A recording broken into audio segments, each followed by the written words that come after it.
Hello everyone and welcome to today's online class for class 11.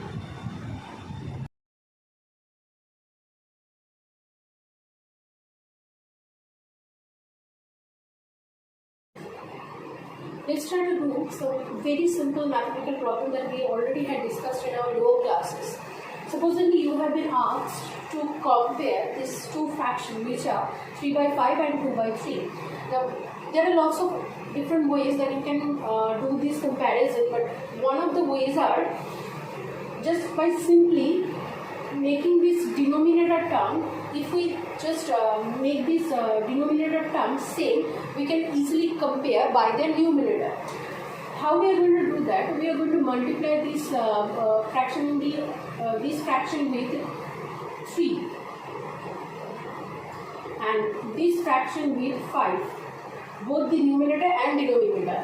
The fraction that we will get for this particular one is 9 by 15, and for this one 10 by 15. Now we can compare this, that the numerator of this one is greater than compared to this one. So this entire fraction as a whole is greater compared to this one. Now this is one way you can compare two fractions which are by looking at them we cannot compare them. They look quite different than one another. Now let's take this concept and try to apply in our daily chemistry concepts. Like supposedly if I give you one of you guys to prepare a solution, and you prepared it supposedly by adding 2 moles in 200 ml of water. 2 moles of something in 200 ml of water, and I asked another one of you to make another solution, and what he or she had done, supposedly 3 moles of the same compound dissolved in 400 ml of water. Now I asked both of you to compare who has made a more concentrated solution or less concentrated solution. So what we will do that, because you guys are quite intelligent on your own, so what you did, because you can't compare these two factors, instead of taking these two factors, the first person says that I had made 2 moles of in 200 ml of water, but if I had made this one in 1000 ml of water, in that case I would have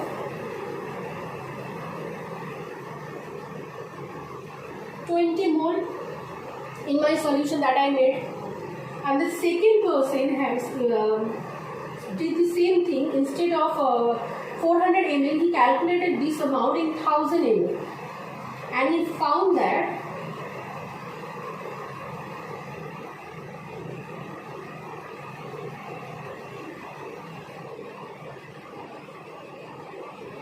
.5 mole he had in his solution. Now they both look at me and tell me, ma'am, the first person has made the more concentrated solution by comparing it. So just in similar manner in this fractional term, what you guys have done, you have make the denominator term, make one of the terms similar with one another, and then compare the other term with respect to the same term. This is the main concept for all these concentration term, modes of representing of concentration. When we are making a solution, you are taking some amount which we are most of the time in chemistry represent in the form of mole. You are taking some moles of solute and dissolving that in some amount of solution, some volume of solution or some mass of solution, mass of solvent. To represent the concentration, this term has been expressed that instead of individual comparison, we are going to consider similar amount of solution, similar amount of solvent, and with respect to that we are going to compare all these solutions. To do that, they had take 1000 ml or 1 liter solution as the base result, and made that whatever type amount of solution you are going to make, whatever amount of mole you are going to make in whatever volume of solution, you are going to calculate with respect to the 1000 ml. Supposedly, if I say in the same logic,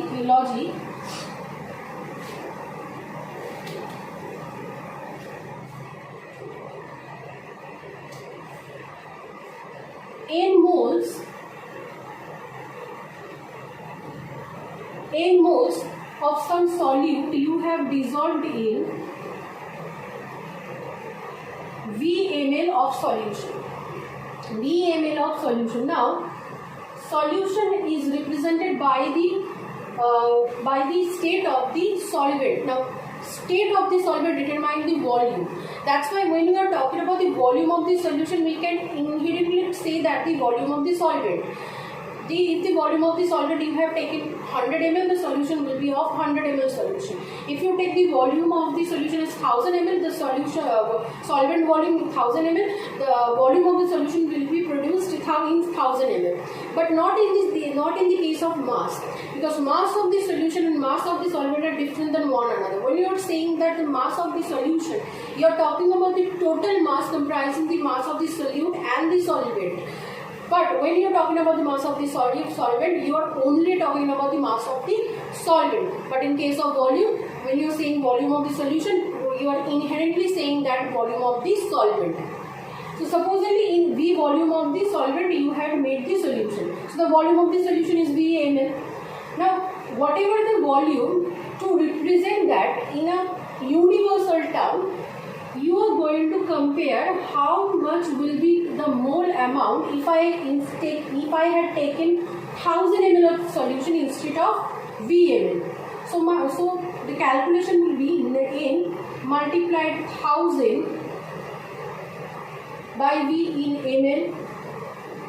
Now this is one of the expression of molarity you will find in books, where number of moles multiply 1000 by volume of moles in ml. But you can calculate this one in, if you write this V by 1000. V by 1000 is nothing but in volume of solution in liter. Because ml by 1000 convert that ml of volume into the liter of volume. So volume taken in liter, which I have written in this expression. Therefore, the molarity of expression you can write number of moles of solute, that is I have taken N2, by the volume of the solution or solvent taken in liter.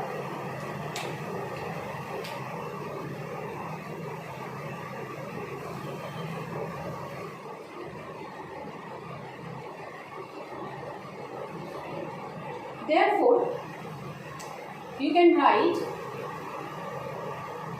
number of moles of solute multiplied 1000 by volume of solution or solvent in ml. This is another way to express the molarity.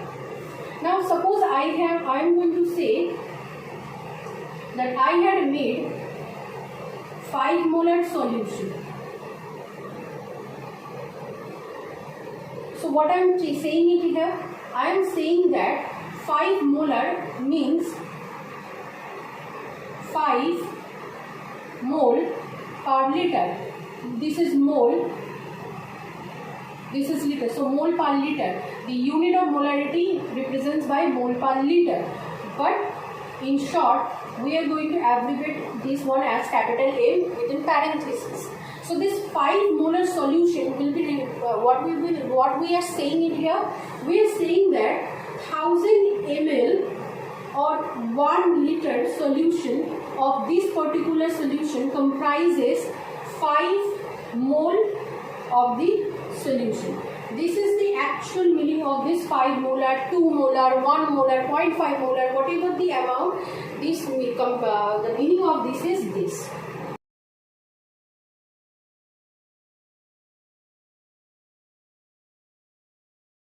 The mathematical problem is saying that 4 gram of NaOH is dissolved in 200 ml of water. find the molarity of the solution.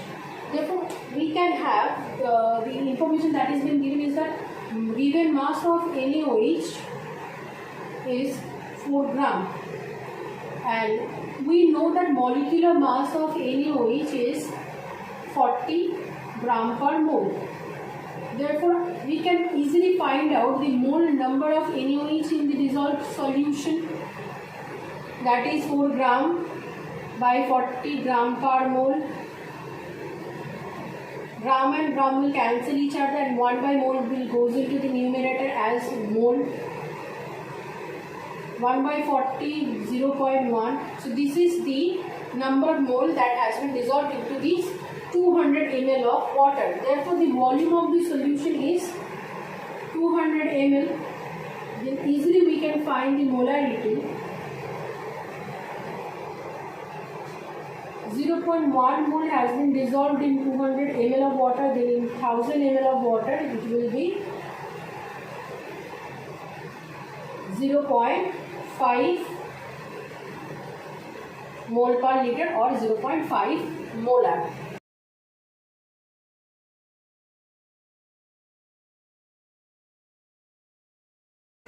The next problem is 0.2 molar 500 ml NaOH solution has been prepared.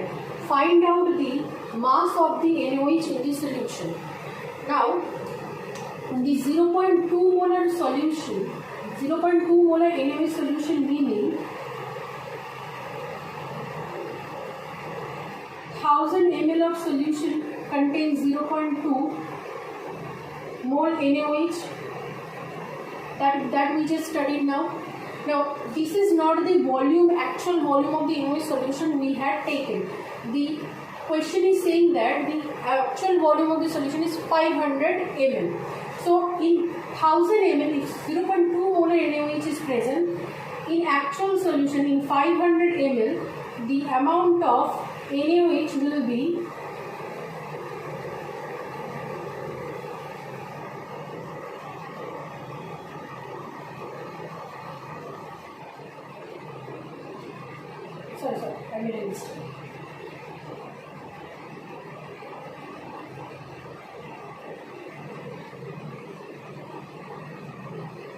0.1 mole. This is the amount of mole of NaOH that is present in 5 ml of NaOH solution. Now, the question has been asked you to find out the mass of the NaOH. We have only find the mole number of the NaOH present. We know that molecular mass of NaOH is 40 gram per mole. What we need to do is just to multiply this mole number with the molecular mass and we can find the mass of the NaOH, which is 4 gram of NaOH.